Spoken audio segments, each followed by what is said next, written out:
Okay, we're live in 5, 4, 3, 2, 1. Welcome. The meeting's underway, Rick. Make a note. Okay. Excellent. Thank you. It's been 2 months since we had a meeting, so it's likely I might make a mistake or two because my memory is not what it once was. Shall I note that? Yeah. Probably a good idea. We'll all take note of it. Call to order. Did everybody have their badge on? Yes. Almost everybody, yeah. Yeah. How about, thank you, Bob. How about phones muted? Everybody got their phones muted? Yeah, dude. Yeah, dude. Yeah. All right. Excellent. So automatic, I forgot. So we're officially to order. It's August 17th, yeah. Everybody signed in? I'm sure they did, or if you didn't, you're in trouble. New members. We have some new members. Just one, actually. The Kentucky Railroad Museum was joined as a sustaining corporate member, thanks to our visit recently to our picnic. And thanks to Greg Matthews, who, if you attended the picnic, spoke to us all about the museum. And it was thanks to Greg that they have joined. So I'm going to be touching base with Greg soon to see what we can do for them, other than they're looking for volunteers, always. Visitors. I don't see any visitors in our room, although we have several people here that we haven't seen. Rudy, this is your first meeting, Rudy? Second one. Second one? First. Rudy's here. And Russ, we have any visitors? Well, as a matter of fact, we do, Ron, and you talked about getting in trouble. Maybe you're in trouble because we have El Presidente Gordon Robinson online here. So have you been doing your job right? We'll soon find out. Mr. Robinson, you have some words for us? I do. You're only in trouble if you're called Bob. So put your hand up if you're called Bob. Where's the Bobs? Is there a Bob in the room? We have like 17 Bobs in here. Yeah, popular name. How many Bobs? We got a lot of Bobs. Do we have a Bob Johnson? Yeah. Bob, why don't Do you we come have up? Bob Johnson? Oh, Okay. Bob's in trouble. Bob Johnson is in trouble because every now and again I have the opportunity to present awards, but sometimes I have to do them through Zoom. So, a few years ago we started the President's Award for Service to the Division, and this is to recognize the unsung heroes from across the NMRA for years and years of service that otherwise I wouldn't, or the president, me or other presidents wouldn't find out about. And so these nominations are received throughout the year and then vetted, and then we award one per region per year. And for the mid-central region, we have decided to award the President's Award to Bob Johnson. So Bob joined the NMRA and your division in 1971. I am assured by my parents it was a great year, but I can't honestly say I was around. But that is a very long time ago. So that's over 53 years of being an NMRA member. And I know that you, Bob, do a significant amount of work and have done in the past and continue to do a lot for the division and for the NMRA locally and a bit more further afield. And so I'm very, very honored to reward your service to the organization with a President's Award. Congratulations. And I'm sorry that I can't be there to present it, but somebody will, hopefully. So you have to smile now. Look at Barbara. Over 50 years, 53 years. This couldn't have happened 10 years ago.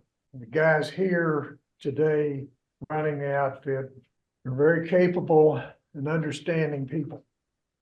It's quite a bit different right now. This is quite an honor.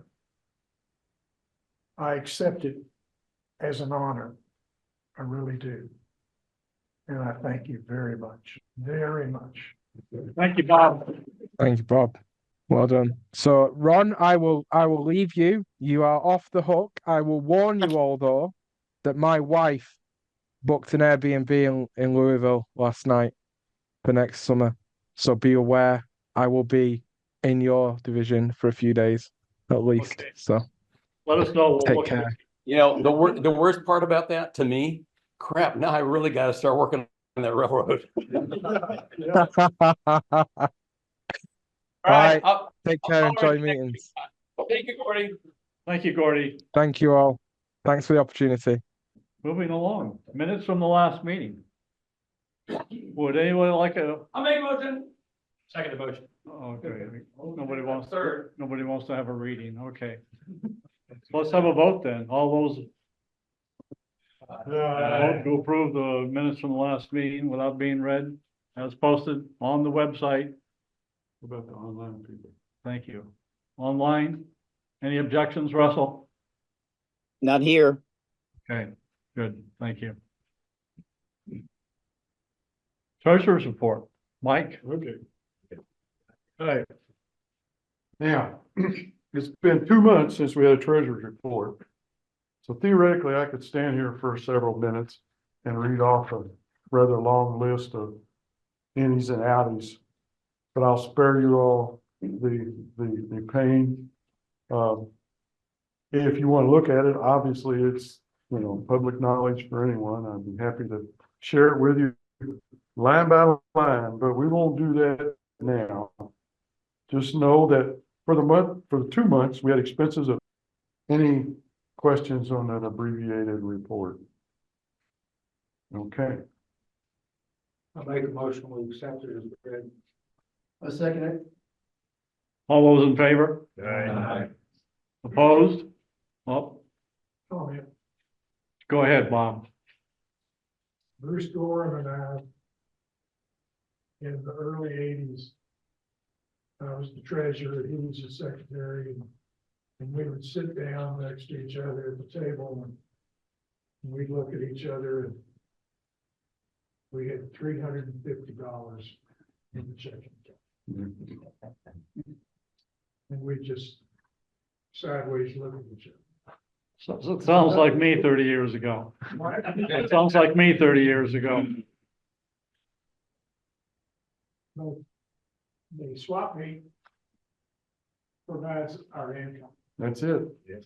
That's the income, our total income, really. The people that are making the swap meet successful are really appreciated. And I think.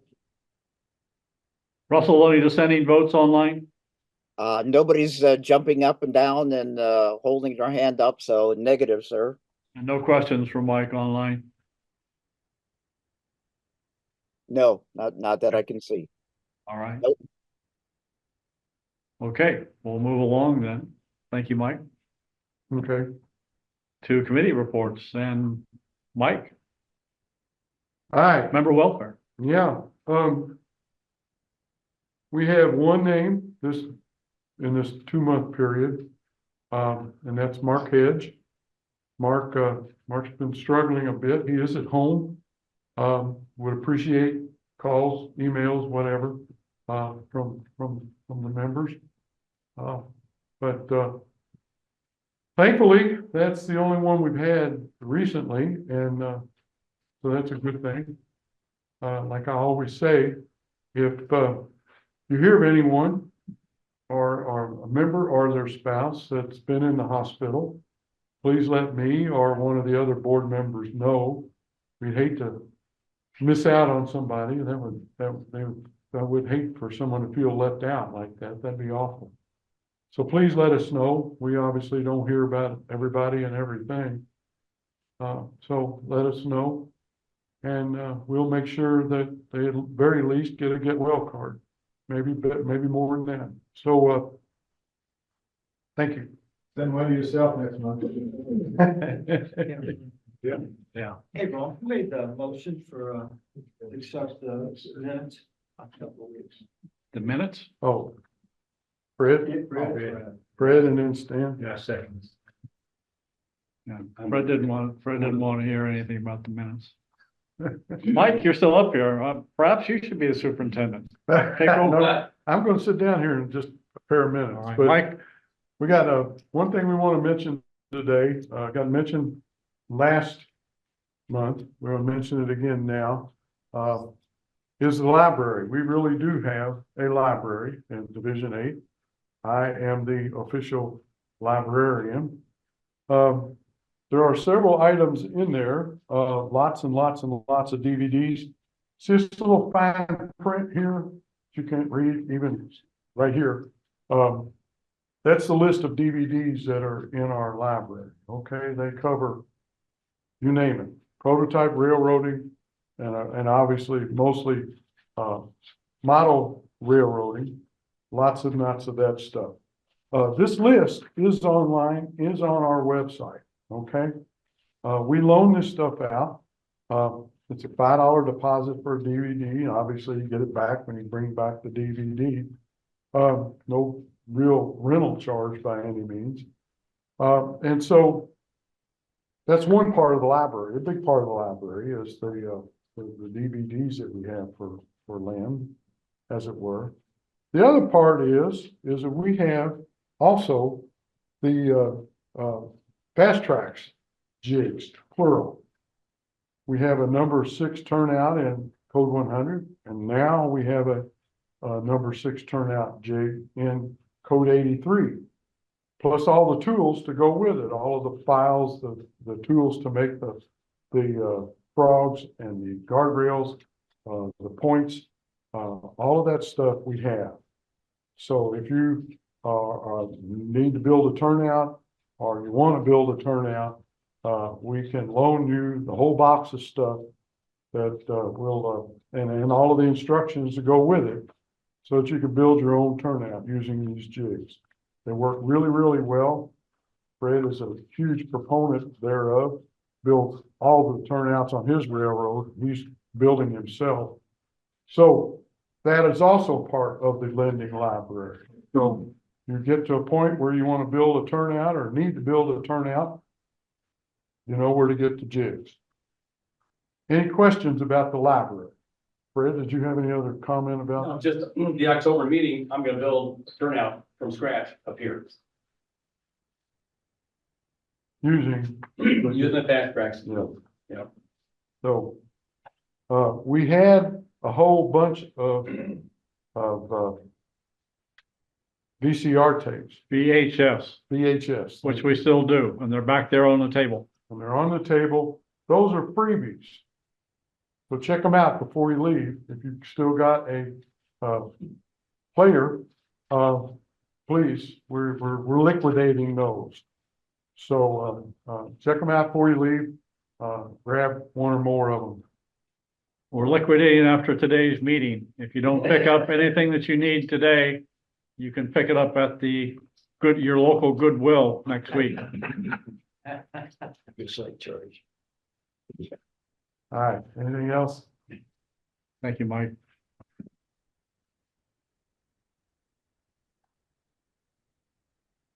Fred Sword, Achievement Award.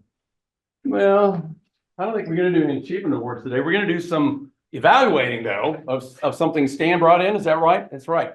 Bob Kukler and I think Rick Maloney, you two guys are gonna take a look at that. A couple buildings over there. So if you have a chance, and Barry's gonna talk about that in a minute, about what's on the show and tell table. I'm halfway putting on my NMRA Central District Director hat right now. Because I want to make sure you know of a couple things that came out of the NMRA board meetings in Long Beach at the National Convention. Fortunately, I'm only going to share a couple things out of all those meetings that I attended. They started Friday morning at 9 o'clock. I went through about 10, 11 o'clock that night, Barbara. Yeah. And then we started again on Saturday morning. We finished about 5, and then we had a 3-hour meeting on Sunday afternoon. It just went on and on. But a couple things that are real important and have direct impact on you. If you're working on your master model railroader, and specifically if you're working on the AP, Achievement Program Certificate for structures, you need to build 12 structures. And I'm not going to go into all the details, just understand you have to build 12. 6 scratch built, 6 can be kit built. Okay, of all of those, you can now use low relief structures. So not building flats, okay? There's got to be something to the some structure to the structure on the sides. How much? 10 scale feet. So you've got to have a sidewall of at least 10 scale feet. How big is 10 scale feet? I don't know. Get your scale ruler out and you'll figure it out, okay? That's the best I can tell you. But it's not a lot. Which we have over on the table. A little blue thing on the table. Yeah. Well, that's right. Right there, you can tell. So it's not a lot. It's not a lot. You know, in HO, it's like about 1.5 inches, something like that. So it's not a building flat, but it is a low relief building. Why is the NMRA making this change? Hello, today's world, a lot of people can't build huge layouts. They have shelf layouts or they have multi-deck layouts that are not real deep. So you've got a lot of low relief buildings. Stan, you've got a couple. You brought in today to be looked at. Absolutely.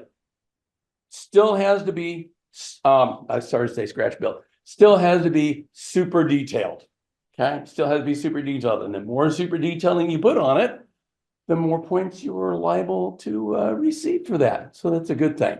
So that is a huge change. Again, no appreciable roofs or sidewalls not considered low relief structures, and they would not be eligible. So if it's just a piece, so if it's just something you put on the front of a piece of foam core, you stick on your backdrop and it looks good on your railroad, good that it looks good on your railroad, you're not going to be able to use it for this. You got to have at least 10 scale feet.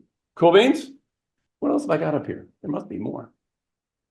Is there more? Oh, we're off to Barry. Thank you, Fred. You bet. Barry.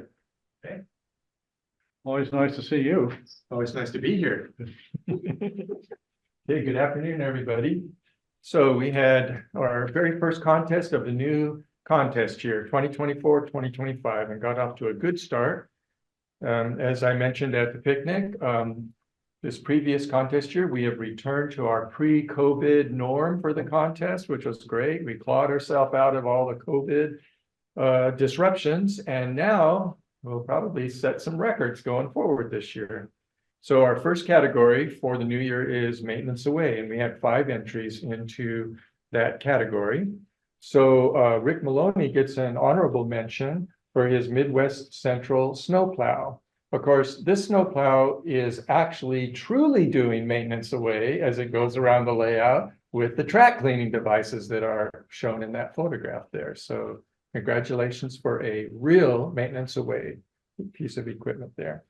Now, every once in a while, we have ties, and this time we had 3 for second place. And so everybody who gets second place will get 2 points for that. We will have no third place because of that.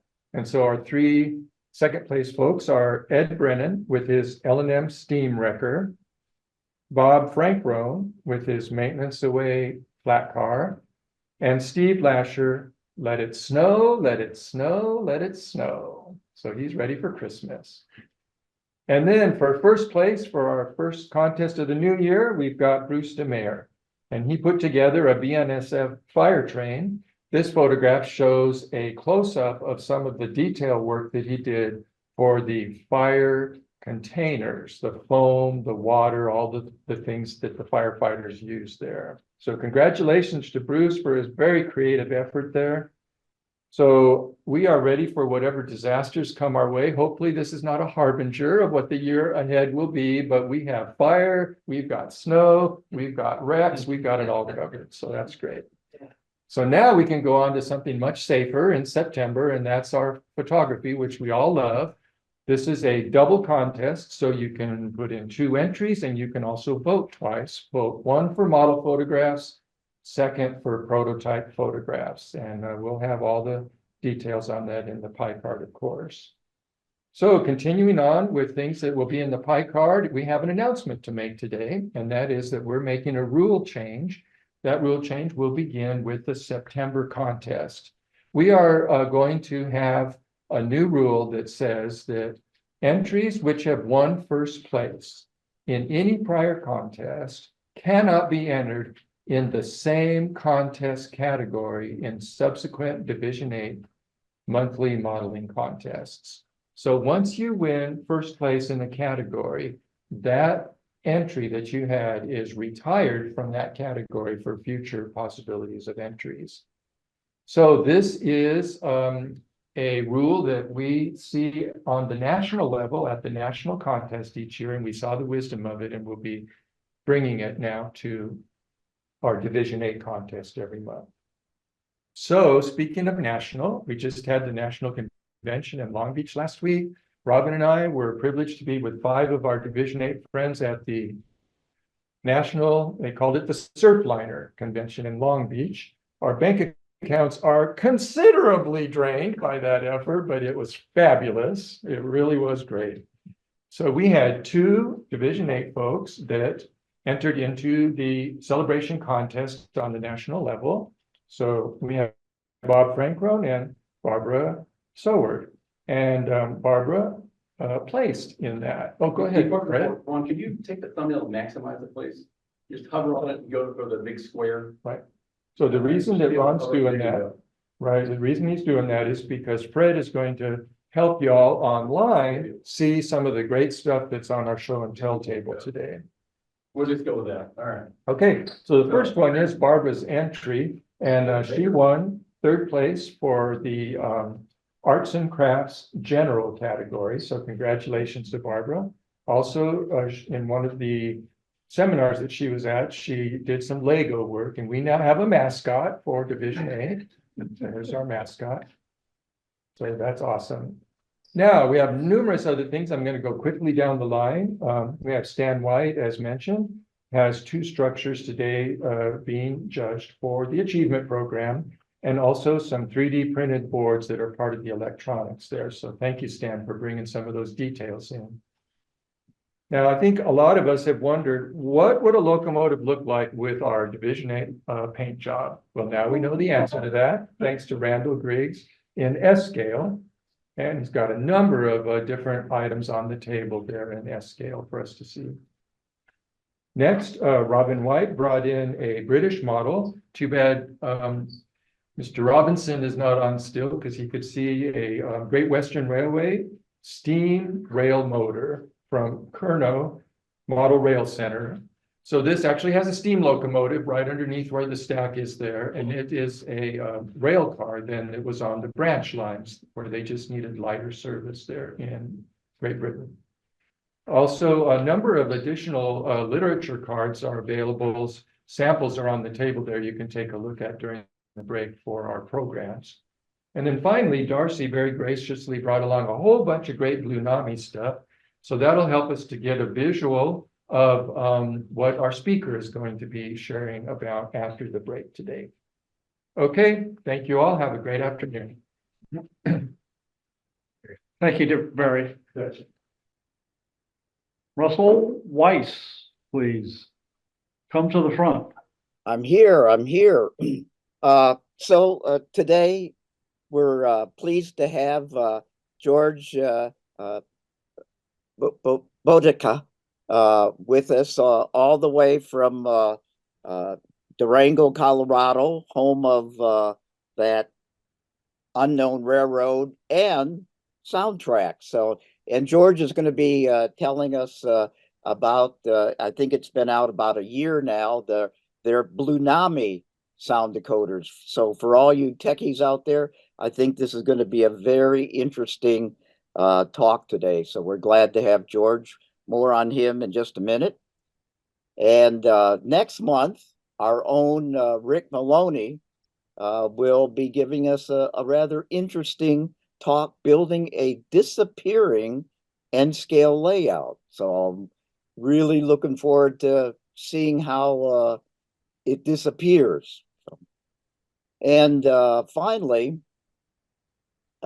Fred is going to give a recap of everything that happened out west the last few weeks at the Historical Society, the Louisville chapter, and that will be Tuesday, September 3rd at 7 p.m., right where you are now. Right? Sir. You're close. All I'm going to talk about is our visit to the California State Railway Museum. Okay, Not talking about anything else, just that 1 day visit there. okay, pardon me on that. Okay.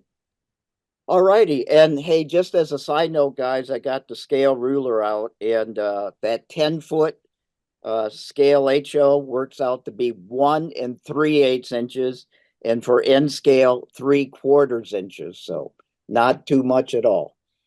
All right, Ron, I think that's all I got. I'll give it back to you. Good information. Thank you, Russell. Hey, guess what? It's sooner than you think. The train show coming up. It's less than 100 days if you read the information update. I forget what it was this last Wednesday, but some crazy date, less than 100. And we don't have a sign-up sheet this meeting, but by next meeting, or you can email Division 8 if you'd like to volunteer. You may be wondering about volunteer pay. Volunteers don't get paid not because they're worthless, but because they're priceless. So if you'd like to be a volunteer, a priceless volunteer, I'll send you that quote. I don't need to write it down. Yeah. Getting a little wet here.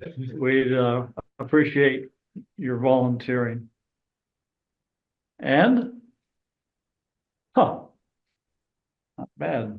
We got through a lot of information in 30 minutes. But don't run away because it's time for back to basics. Are you all excited about back to basics? All right, so this back to basics is all about making your trains go. Probably most of you could come up and do this presentation without any notes whatsoever. But to be clear, it's not the 050 solution, moving trains by your hand. So it's not, Brio, Thomas, and so forth. It's not wind-up trains. It's not live steam. It does not involve a flux capacitor. Okay. So what are we talking about? Well, we're really talking about making your electric trains go. How do you make them move? So it's about controlling the movement of multiple trains on the same layout at the same time. Some of the challenges we had as kids, because there wasn't this magic of electronics, a little bit about transformers versus electronic control, block control versus DCC. If we did a deep dive in this, we'd be here all of this month, next month, and well, all the way to December if we did a deep dive. 5 to 10 minutes, that's the rule on back to basics. So it's very high level stuff. I decided, when I started doing this, I'm going to go out there and search on, give me the history of DCC. So there it is, history of DCC. And this is what came up. The Dallas cheerleaders. That was not what I was looking for. Thank you very much. But That's pretty good time. I'm serious. That is exactly what came up. That's fine, Stan. You're right. So what are we talking about? Well, Leave it up there. yeah, we got to move on. Where's back there? So, in the old days, you had a transformer, you had an engine, you said go, you moved the little dial, whatever, and it went up and it went. Check. Life was good. And then you said, what if I get 2 locomotives? Then what happens? I could control them both. Yeah, but they both go at the same time and they pretty much go at the same direction. And as Barry's saying, sometimes they would crash off the table or into one another, whatever. How do we fix that?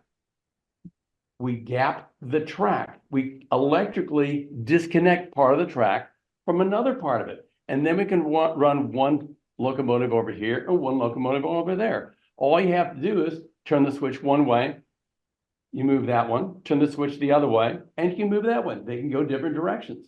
But I want to run them both at the same time and different ways. Maybe I need a second transformer and I need a couple of different switches. One that would go to the left, one that would go to the right. Then I can move in this way, or I could switch that. And with the left transformer, I control the right one. With the right transformer, I control the left one, and they still move. Basic block stuff, basic. How many of you remember setting up cabs like that? Okay, well, Barbara and I were out on the Layout Design 6 Special Interest Group tour in Long Beach. We visited the Pasadena Model Railroad Club, located in, guess where? Pasadena. Alhambra, that's right. It's nice that they own their own building, but guys, this layout is I'll tell you how huge it is. Wait until the pie car comes out and you'll see Barbara walking up a set of stairs from underneath the layout. Yeah, where you can actually walk around underneath. I've never seen a model railroad that big. It is huge. Originally, it was all blocks, all cab control. 12 of them across this, basically it was a gallery where they looked over the railroad. And they still run from there with DCC and LCC now, controlling the mainline trains. If you're doing a local or switching job, you get in the pit. And honestly, it's in a pit.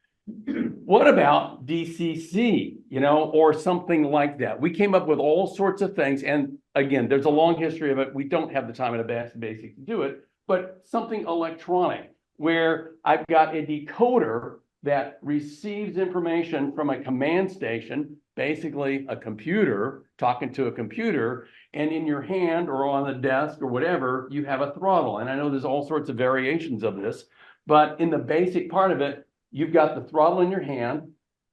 It's somehow connected to a command station. You send a command from the throttle to the command station. It distributes the message along a single piece of wire. In theory, I know we do blocks and so forth, but in theory, it's a single piece of wire, a single piece of track around the entire layout. How do they talk to one another? Well, you put a decoder in it and you give it an address. Just like you have a street address on your mailbox to get mail delivered, and you put an address over on the throttle. And now the two of them are talking through the command station. That's the basics of this. If you want to go to that postal service analogy, and I wish our mailman was here, because then I'd say, because this delivers the mail at least as well as your letter carrier, right? And then Carl would go off on that. But if you want to go with the letter carrier analogy, the throttle is basically you sending a letter or a package, and it's really more like a package because it's not just a letter, there's a lot of information in it, to the post office, which is the command station, and then it ultimately gets delivered to your street address, which is the locomotive. At the basics, that's what's happening. And you can have multiple throttles talking to multiple locomotives, and you can control them independently. Now, they're both going the same way, but they're going on different speeds, okay? And, you can redo that or whatever. That's the basics of it.